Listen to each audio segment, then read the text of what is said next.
Hey, welcome back to another full week of seeing if we can hit the next Bitcoin block. Let's jump right into it. Let's mine.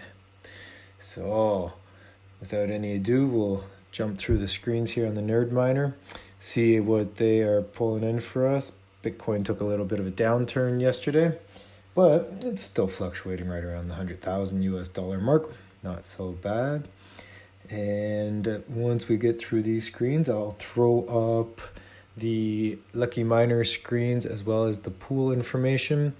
And I also found a website that take a quick look at, shows the last block that was mined as well. Something a little bit interesting to add to the repertoire. So without any further ado, I'll jump into our story of the day, and we can start with that as well. Let's get that going here. All right, this story goes back to 2011. Mr. Ross Ulbricht, a young programmer with a libertarian streak, he launched a groundbreaking website called the Silk Road. Maybe someone's heard of that one before. His vision was bold: create a marketplace where people could trade freely without government interference. But there was a twist. It would all run on Bitcoin. At the time, Bitcoin was still obscure, used by only a small community of tech enthusiasts.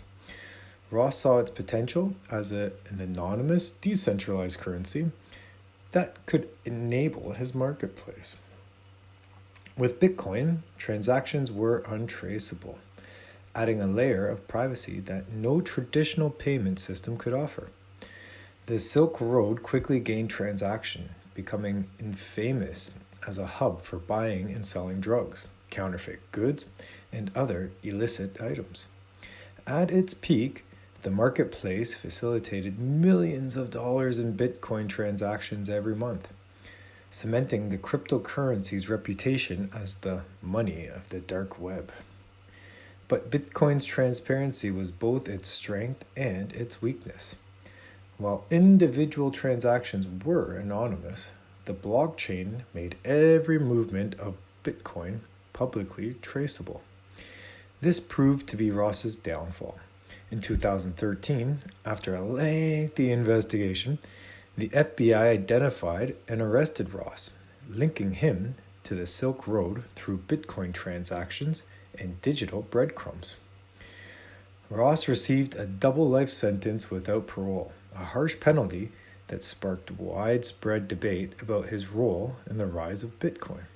To this day, his story polarizes people. Some see him as a criminal mastermind, while others view him as a pioneer who demonstrated the power of decentralized technology. The Silk Road's rise and fall marked a turning point for Bitcoin. It showed the world both the risk and revolutionary potential of a currency beyond government's control. And while Ross's story ended behind bars, it remains a pivotal chapter in Bitcoin's journey from the shadows to the spotlight. So, what do you think of that story of the day? I think everyone's heard of the Silk Road, followed through with it. Actually, just recently, the funds were eligible to be re-released. I think it's very interesting take on what could be as far as Bitcoin. And like everything, I think when there is good, there's always going to be some bad. So what's your take? Was this good or was this bad? Was the invention of Bitcoin good or bad? I'd love to hear your thoughts. I would love to see you stick around, join our daily story of the day, and join our community.